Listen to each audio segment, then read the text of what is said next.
Hey friend, you are in for such a treat today. I'm going to be sitting down with Derrick Frank, who's an Atlanta-based entrepreneur, pastor, and founder of the Millionaires Club think tank. He also has authored a book called So-Called Bastard, Reborn King: How You Can Become More Than You Ever Imagined. And he's currently working to bring that true supernatural story to the big screen. There is so much here. I think I'm going to split it into two separate episodes. The first is going to help you to see how God met Derrick at the very lowest of lowest points in his life. And then part two, that's going to tell you how God granted Derrick the desire of his heart.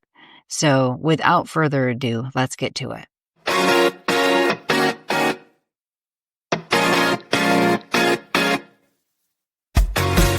Does God seem hateful to you, like he's looking for ways to trip you up? Does the thought of opening his word seem daunting and intimidating? Hi, I'm Anna, your host for God's Power Stories, where we connect with God's love through the power of his stories. I believe that God loves us more than we can comprehend, and we experience that love through stories. If you're here to connect through stories about the power of God, with the wind of the Holy Spirit at your back, you're in the right place. Let's let God light our path so we can take that next step towards the fullness of life he has planned for us. Grab your cup of coffee, that Diet Coke, or flavored water. Breathe. Let's dig in to God's Power Stories.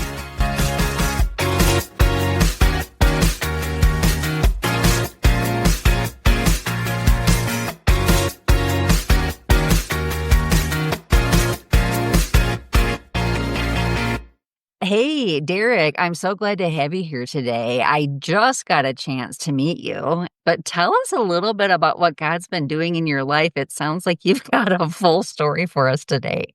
God is so awesome. He's wonderful. He's been so good to me. I've heard a song before. It says, so good, I just can't tell it all. But I'm thinking about this as we get started. I was stressed out about the timing of the Lord. I said that I was an entrepreneur, but I worked for somebody for 20 years. But my heart's cry was to leave my job. But I had tried to leave before and I had failed. This time I said, okay, God, I'm going to leave, but I'm not leaving until you speak to me and allow me to know when it's the timing. And you know what the Lord did? It was on a regular day. I was murmuring and complaining. I was overbreaking and drinking coffee like everybody else. I had allowed the people on the job to dim my light a little bit, and I wasn't staying focused like I should. And the Holy Spirit just bust through all of the noise, and he called me by my name. He said, Derrick, you have forgot who I am and what I can do. Today is your last day at this job after 19 years. And by the way, you have my blessings. You have my permission. You honor me by just waiting on my timing. You're free to go, sir. And that was years ago. And I launched out to become an entrepreneur with the Lord's blessing.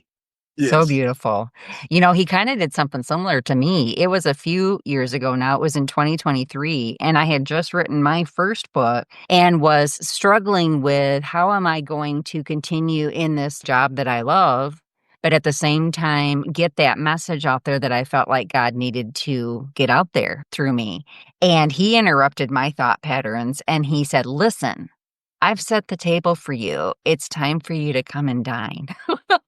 Oh my God, that is so powerful. Maybe we should switch roles and I should interview you. Now that is a powerful word. Thank you for sharing that. Because a lot of people, when you say God speaks to me, I remember years ago, I heard somebody say, God speaks to me. I thought this woman was crazy. We worked side by side. She was in her aisle doing her work. I was in my aisle doing my work. And she was laughing. She was over there laughing. I was like, this woman has lost her mind. I said, who are you talking to? She said, I'm talking to God. I was like, God talks to you? It was years later that God started to speak to me. Now, when I say speak, can speak to you through nature. He can speak to you through dreams. God is not limited. If he wants to get a message to you, oftentimes he does like you said. He interrupts my thoughts and gives me a thought that I would never think of on my own. You kind of found yourself in a situation that you never expected, never saw coming. Tell me a little bit about that. I went to church all of my life because that is what you're supposed to do. That's what my mom said. She said, I don't care. You're going to church. Even though sometimes she didn't go, but I went to church Monday, Tuesday, Wednesday, Thursday, Friday, Saturday, Sundays. I love the people. I grew up in an abusive relationship. My mom's boyfriend was very, very abusive. And I had some questions, about God. I didn't know about Jesus. I didn't know anything about that. I guess, for lack of better words, I was living somebody else's religion. I went to church because that's what I was told to do, but I didn't have a relationship with God for myself. And even as a little boy, I had some questions about this so-called loving God up above. And I was surrounded with poverty and abuse. I have to say this. I was raised without a dad. I never knew who my dad was. And so that was another thing that was on my heart and in my mind growing up, never having a father. My mama never told me who my father was. She took that information to the grave with her. Every time I would ask her about my dad, she would get upset. After a while, I just quit asking her. One day she got so mad at me. I think I was about 9 years old. She said, listen, quit asking me about your dad because I'm your mother and I'm your father. Quit asking me about him. And by the way, it wasn't anybody who knew anything about my dad. It wasn't like I could ask an aunt or uncle. I grew up without any family member.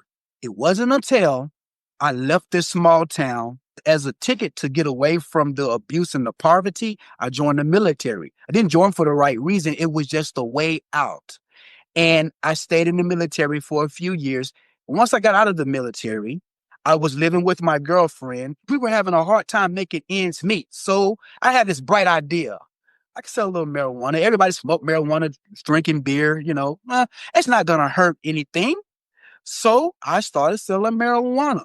And before I knew it, I started making more money selling marijuana than I was working 2 jobs. Wow. So I had another bright idea. Let's just quit the job and sell marijuana full time. Yeah, because you're an entrepreneur after all. It's in my DNA, definitely in my DNA. Of course, I realize now that that wasn't a wise decision to make. Now, in order to get the marijuana, or let's just be honest about it, the drugs, we can try to doctor it up. It was drugs. I was a drug dealer. A lot of times we make up things in our head and we just don't want to call it what it is. I was a glorified drug dealer. It was a bad decision. I'm looking back at it now in retrospect. Didn't have a father, didn't have anybody to show me different things, how to manage money. And I didn't have those things. It's not an excuse, but it's just the truth. So I made the decision to sell drugs. I linked up with this acquaintance and he was a high roller. He had a connection with the Mexican mafia. So he could get any kind of drugs known to man, anything. He could get it. But I was always leery about getting into some of those deeper things like cocaine, for instance, because I didn't like the way it smelled. I didn't like the way people acted. It was just something that made my skin crawl. So I stayed away from it. And besides marijuana, misdemeanor here and there, a little something. Cocaine, totally different thing. One of my friends, he said, hey, man, I know that you can get whatever I needed.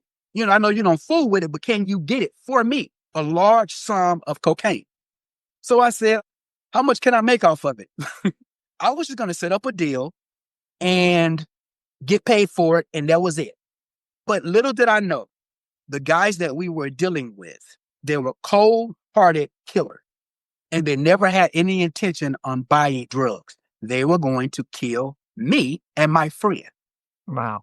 Now, I want to do the story justice. It's just so many parts, so intricate. So I'll say this.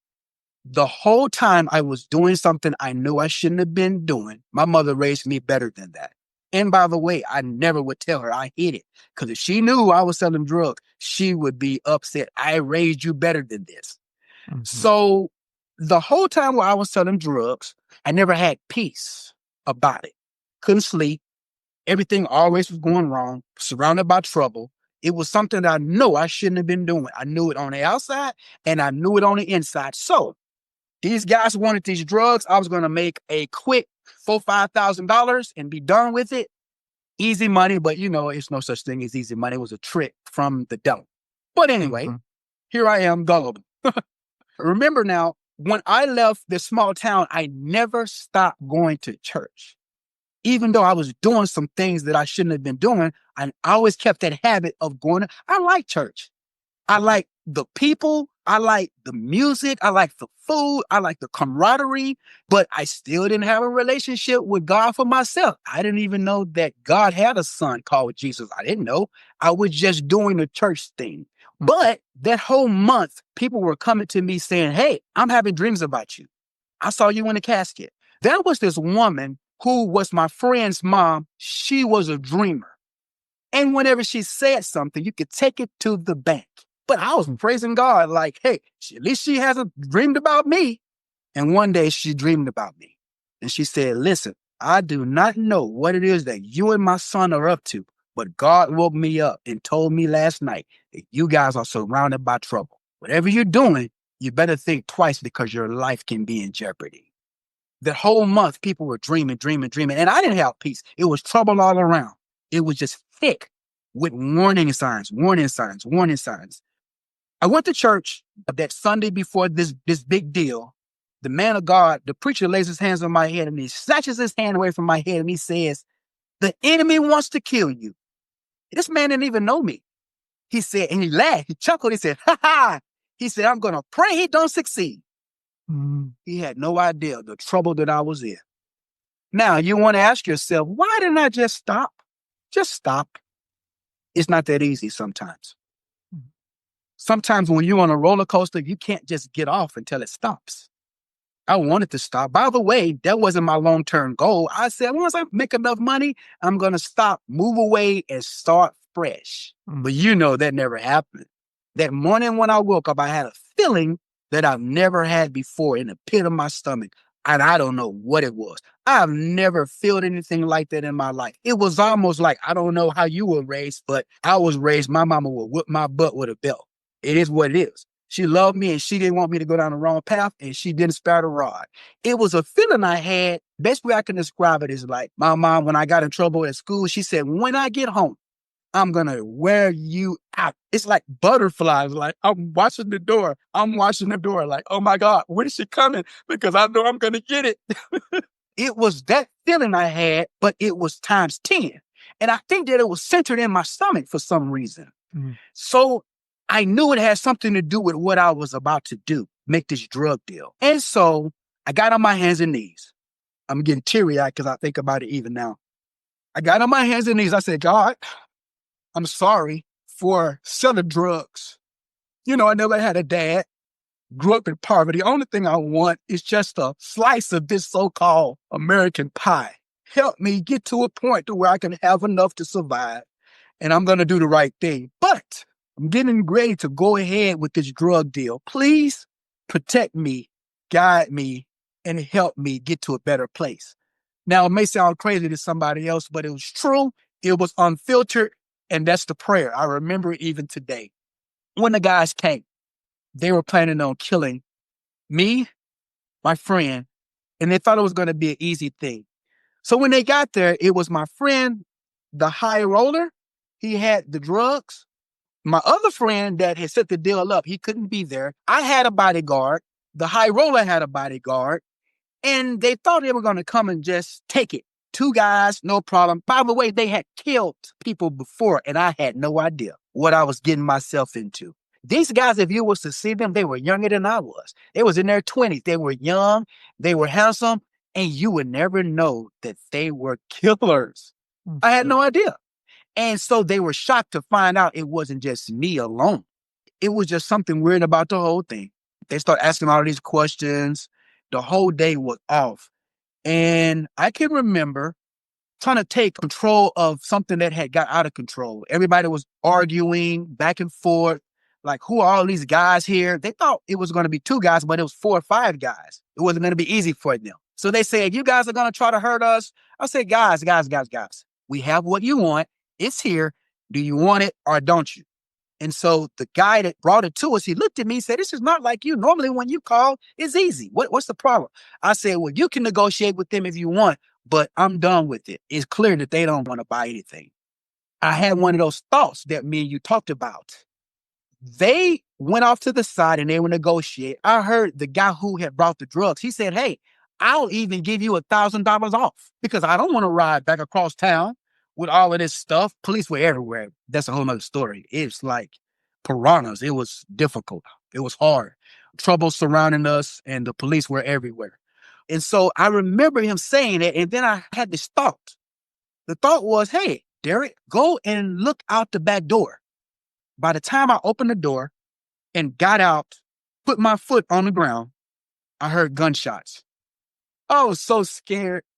I remember what those church people said. I took off running for my life. And it seemed like everything was in slow motion. I remembered the church. I remember my childhood. I had visions of me in a grave with one little flower on it.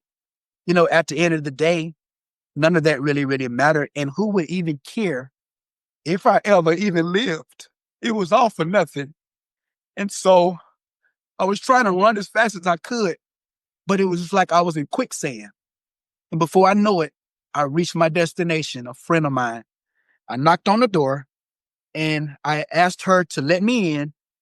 And I called back to the house to see what had happened. My bodyguard answers the phone and he says, we've been robbed. And the high roller got shot in the back 3 times. His bodyguard got shot also. They took all of the drugs and the high roller's dead. Even as I was talking, I could hear the helicopter. Mm-hmm. I heard the sirens. The police were on their way. It's an intricate story, but I have to get you to this point. I knew I had to answer some questions. I thought that I could work it out. If I just could talk to the police, I could work it out. I've done a lot of things, but I could never hurt anybody. I'm guilty of trying to make some money, not of hurting anybody. Mm-hmm. So I called my girlfriend, pick me up. I said, hey, this happened. She said, what? She had no idea that I was in this type of stuff. Mm-hmm. She said, you can spend the night, but you got to leave in the morning. Because I have children, and had I known you was doing these things, I would never deal with you to begin. I said, just let me spend the night. Spent the night. She wakes up the next morning and she says, I had a dream. Everybody was dreaming. It's like, what is up with these dreams? She said, I had a dream that you're going to jail. I'm like, oh, no.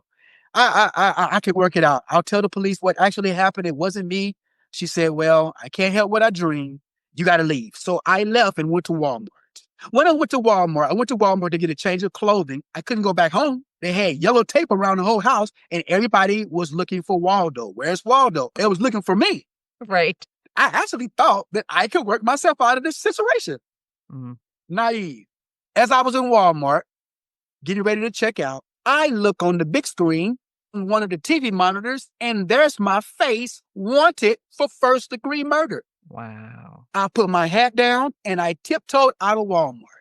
I called my mom and said, Mom, I'm in trouble. And she said, well, if you're innocent, you better not run. So I turned myself in. I thought that I could work it all out. I asked the detective, why do you guys have my name on the big screen TV? All in the papers wanted for murder, conspiracy to sell cocaine, aggravated robbery, all of these things. And he said, well, it's just one thing. You got a man that's dead in your yard. It's your yard. And by the way, his bodyguard is in intensive care. We woke him up long enough to ask him who shot him. He said, you did it. You robbed him and you shot him. Oh, you thought, sometime in life, you think you can get really low. But what happens when you get really, really low? And that's where I was. And I laid on that floor and I cried like a baby. It's like an infant. All of those so-called friends, I was surrounded with friends. All of the money, all of the drugs, surrounded by friends. But when it was all said and done, it was just me. And so they took me to this place. Did you know that there's a place? There's different levels to jail. I did not know it. I didn't know that either. There's levels. If you go for a misdemeanor, for a traffic violation, they'll put you, nice place. You might watch TV, shoot pool, play basketball. But if you get in some serious trouble like murder or rape, there's a place. The place I was in was called S Module. It was a place that was below the jail.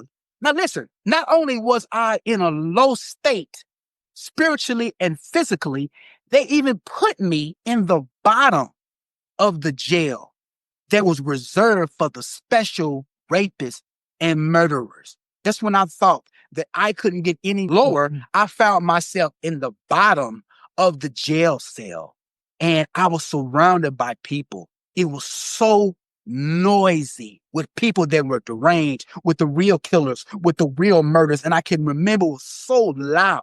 I was drinking and smoking and partying for years and years and years. And I started having hot flashes. I was just so many emotions going on. I'm having hot flashes. I'm having cold flashes. I'm like, man, I'm going through withdrawal symptoms. I'm charged with first-degree murder.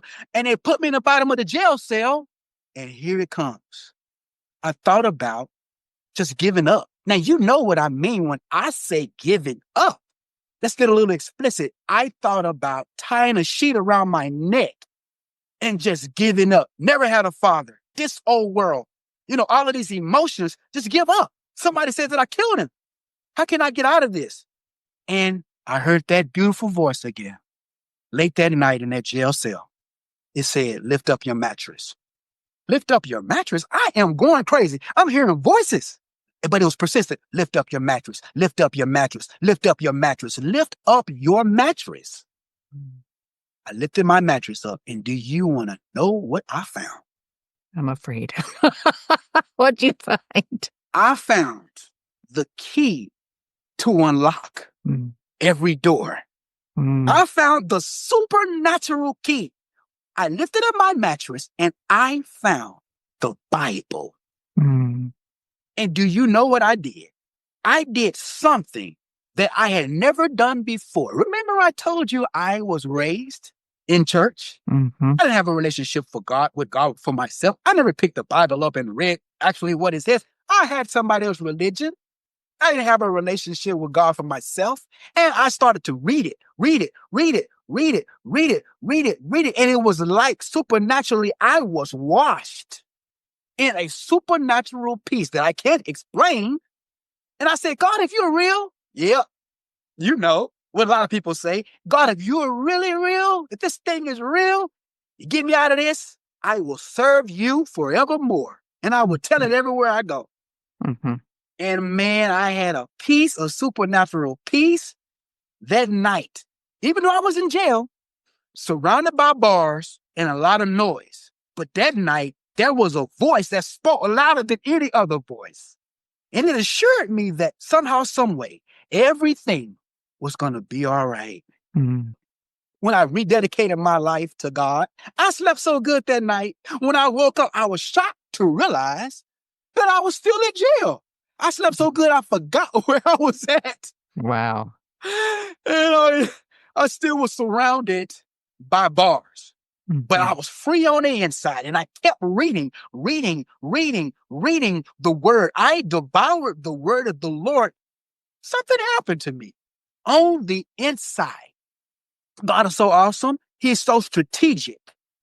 I had waited there for 9.5 months. Even my lawyer, he said, listen, you're going to jail.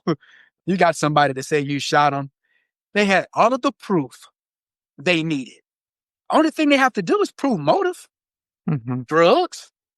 Somebody shot and they say, I did it. I had a one-way ticket to jail. Let's just look at it for what it is. My lawyer was like, you got to be honest with me. You got to tell me what really happened. I am being honest with you. Nobody believed me. Even my family thought that I was going to jail. It was 1998 and I had visitors and they said, you know what's going to happen tomorrow? I said, what? It's what's been happening. You're not going to court. You're going to be continued. I had sit there and was continued. Court was dragging on, continued. And so I was supposed to have a court date the next day. And my girlfriend came with my son and she said, talk to your lawyer. And he said that it's going to be continued again. Now, what does that mean? You're set to go to appear before the judge and they say, okay, never mind. It's off the docket now. So you're going to wait a while more. Right. Is that what that means? Right. Okay. Right. So it's one thing for you to go to jail and know when you're getting out. I didn't know when I was going to get out. I didn't even see the judge. I just wanted somebody to tell me something, you know? And so it was getting your hopes up. Oh my God, some light at the end of the tunnel. Then no, I was there for 9.5 months and it happened maybe 16 times. Getting my hopes up. I'm getting ready to get an answer and nope. Wow. And so here's the deal. Because like I said, this story is so awesome, so wonderful. But here is the climax to the story. It was Thursday when I got the visitor with the bad news that I was still going to be continued. Late that night, I was reading my word. And be honest with you, I had started to lose hope. And I began to weep. Like, Lord, are you going to really get me out of here? Late that night, by the way, that night has switched over. That was a Thursday, but that night has switched over to about 1 a.m. So it was actually Friday morning. Mhm. Good Friday morning. Wow. And for those of you who don't know, Good Friday is the Friday. The Good Friday is that Easter would be Sunday. So the Christians call it Good Friday. So strategic. So that night, God spoke to me again. This time, he asked me a question. He said, Derrick, oh, you do know that God knows our names. He said, Derrick, how long are you going to read my word and not believe what it says? I said, oh, I do believe. He said, no, you don't. Because if you do, faith without works is dead. Pack up all of your belongings because this time, tomorrow, you're going to be a free man. Now, God, didn't you talk to the judge?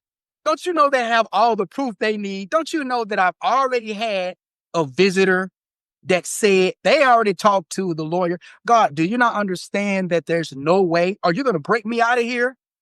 Are you going to send the angels to open up the jail doors like you did for Paul and Silas? How are you going to do this? There's no way. There's no way.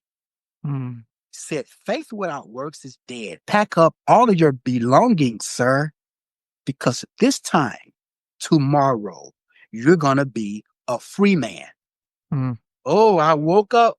So guess what I did? I obeyed it. I obeyed it. I obeyed the voice of the Lord. Packed up all of my belongings. One thing about jail, everything is on a time schedule in jail. You eat the same time. Nothing is off schedule.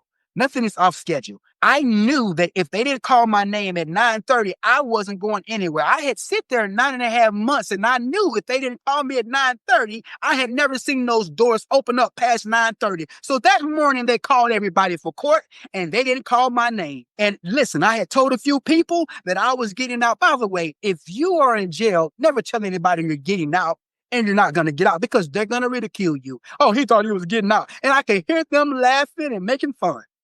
So I went to my cell. I got on my hands and knees. I said, God, now I thought I heard from you last night. Maybe it was my imagination. And as I was pondering, did I really hear from the Lord? Looking at my clothes that were packed up, ready to go, I heard the jailer call my name. Said, Frank, Derrick, you got court. What? Those doors actually opened up off schedule. And What time was this? It was about 10:30 Okay. on Good Friday. And most of the time when I went to court, I was shackled up, pushed in this transportation van with a lot of other inmates. But today would be like no other day. It was like I was chauffeured. I was the only inmate in the van. It was like I was somebody special. I was the child of the King of Kings and the Lord of Lords. I was someone special. But the enemy kept saying, so what, so what, so what? You're still not going to get out. And I saw my lawyer and I saw the judge. And I walked out of those doors of that jail on that Good Friday. All of those years ago, one thing was clear to me. If you're going to please God, number one, remember when I was a little boy, I didn't know if God was real. I didn't know. Guess what? I had that question answered. I knew that God was real and he loved me and he had been with me even when I was a little boy. And from that day forth, I dedicated my life to God and I knew that it wasn't about a religion. It was about having a relationship through Jesus Christ. And that the only way to please him is to walk by faith and not by sight. Wow, is that not amazing? So God set Derrick free, body, mind, and spirit when he walked out of that jail cell. And you know what? God wasn't done with him yet. Derrick had a secret longing in his heart that he really hadn't ever shared with anybody, but he shares it with us to make sure you tune in for that episode. But for now, be blessed today, my friend.